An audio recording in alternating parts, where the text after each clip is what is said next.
Welcome to AP tutorial. ఇక మనకి national green tribunal నుంచి ఒక మంచి నోటిఫికేషన్ అయితే రిలీజ్ అవ్వడం జరిగిందనమాట. సో ఈ యొక్క పోస్టులు ఏ విధంగా ఉన్నాయి, స్టెప్ బై స్టెప్ ఎలా అప్లై చేయాలి, వీటి యొక్క శాలరీస్ కానీ కంప్లీట్ డీటెయిల్స్ అయితే ఈ యొక్క వీడియోలో మనం చాలా క్లియర్గా తెలుసుకుందాం. సో ముందుగా వివరాల్లోకి వెళ్ళే ముందు మన యొక్క ఛానల్ని ఇంకా ఎవరైనా సబ్స్క్రైబ్ చేసుకున్నట్లయితే ముందుగా సబ్స్క్రైబ్ చేసుకోండి.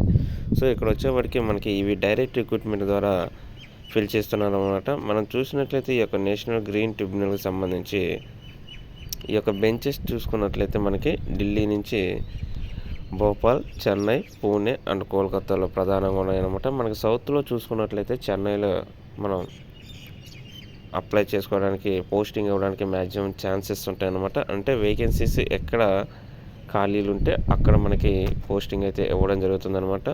సో ఇక్కడ వచ్చేవాటికి మనకి ప్రధానంగా చూసుకున్నట్లయితే పోస్టులు వచ్చేవాటికి అసిస్టెంట్ జుడిషియల్ అనమాట. ఇవి వచ్చేవాటికి 6 వేకెన్సీస్ ఉన్నాయి. సో మనకి చూసుకున్నట్లయితే ఏజ్ వచ్చేవాటికి 21 to 30 years మధ్యలో ఉండాలి. స్టెనోగ్రాఫర్ గ్రేడ్ 1 వచ్చేవాటికి 4 ఉన్నాయన్నమాట. 21 to 30 years మధ్యలో ఉండాలి. ఇది కూడా హిందీ ట్రాన్స్లేటర్ వచ్చేవాటికి 23 to 32 years మధ్యలో ఉండాలి. ఒక వేకెన్సీ ఉంది. లైబ్రేరియన్ వచ్చేవాటికి 2 వేకెన్సీస్ ఉన్నాయి.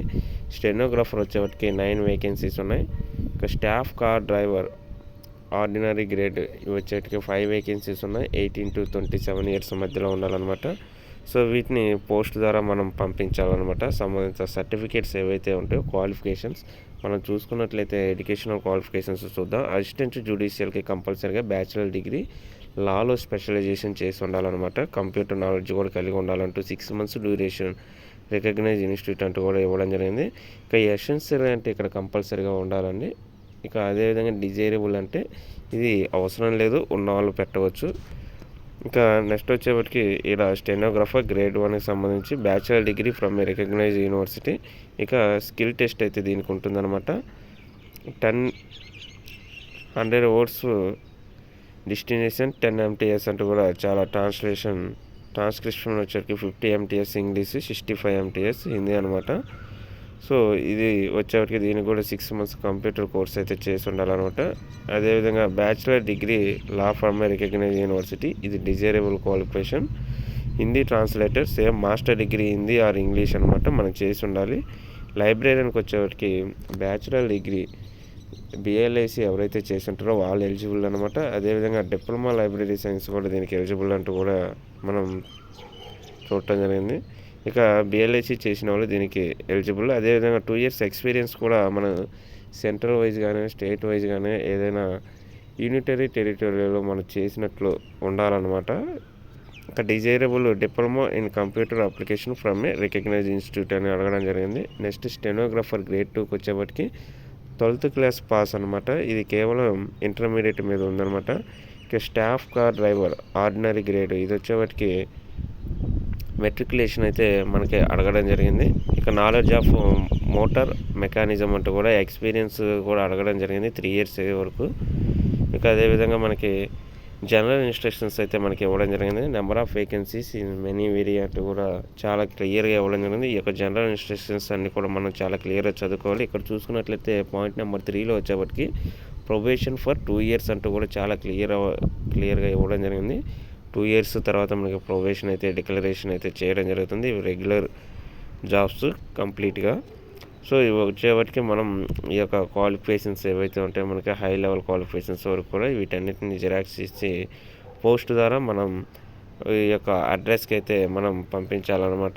సో మనం వచ్చేవాటికి ప్రధానంగా వీటి యొక్క స్టెప్ బై స్టెప్ అయితే మనం ఏవైతే ఉంటాయో ఈ యొక్క సర్టిఫికేట్స్ ఇవన్నీ కూడా మనకి ఇదిగోండి అడ్రస్ కూడా చాలా క్లియర్గా ఇవ్వడం జరిగింది. National green tribunal principal branch Faridkot house కాంప్రమైజ్ మార్గ్ న్యూఢిల్లీ అంటూ కూడా మనకి అడ్రస్ కూడా చాలా క్లియర్గా ఇవ్వడం జరిగింది. 25th July లోపు మనం ఈ యొక్క అడ్రస్కి సెండ్ చేయాలి, లేదా మనకి మెయిల్ ద్వారా కూడా పంపించవచ్చు.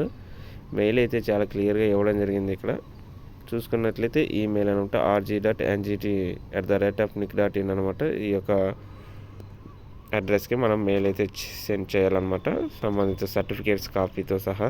సో అప్లికేషన్ ఫామ్ ఇదిగోండి ఇట్లా ఉంటుంది. పోస్ట్ అప్లైడ్ ఫర్ మనం ఏ పోస్టు అప్లై చేస్తున్న పోస్ట్ నేమ్ రాయాలి. అదేవిధంగా మన letters, father's name, gender, postal address, contact number, alternative contact number, permanent address, mail ID, nationality, so మన యొక్క డేట్ ఆఫ్ బర్త్, బయోడేటా అంతా ఇవ్వాలన్నమాట. ఈ 1 బై 1 అయితే మనం ఇచ్చేసేయాలి. ఇక మనం అదేవిధంగా ఎడ్యుకేషన్ క్వాలిఫికేషన్ 10th నుంచి ఇంటర్మీడియట్, డిగ్రీ, పీజీ ఇలా ఏవైతే ఉంటాయో స్పెషలైజేషన్స్ కూడా ఇవ్వచ్చు. ఎక్స్పీరియన్స్ ఉన్న వాళ్ళు ఎక్స్పీరియన్స్ సంబంధించి ఇక్కడ మనం ఎక్స్పీరియన్స్ సంబంధించి ఏదైతే ఆల్రెడీ చేస్తున్నామో ఆ యొక్క డీటెయిల్స్ అయితే ఇలా రాయాలి. ఇంకా మీకు ఏదైనా ఎనీ ఇన్ఫర్మేషన్ అదర్ ఇన్ఫర్మేషన్ ఉంటే అది ఇక్కడ రాయొచ్చు అనమాట. డిక్లరేషన్ దగ్గర మీరు సిగ్నేచర్ చేసేసి ఫుల్ నేమ్ రాసేసి డేట్ వేసి ఎక్కడి నుంచి ఈ యొక్క పోస్ట్ ఆర్ మెయిల్ పంపిస్తున్నారు ఆ యొక్క ప్లేస్ నేమ్ రాసేసి పంపించేసేయాలన్నమాట. సో ఇది ప్రధానంగా ఇక్కడ చూసుకున్నట్లయితే మనకు ఉన్నటువంటి లైబ్రరీన్ జాబ్స్ కానివ్వండి అన్ని ప్రతి ఒక్క జాబ్స్కి సంబంధించిన అప్డేట్స్ అనమాట. సో ఇలాంటి మరిన్ని అప్డేట్స్ కోసం ఈ యొక్క ఛానల్ని లైక్ చేయండి, షేర్ చేయండి, సబ్స్క్రైబ్ చేయండి. Thank you.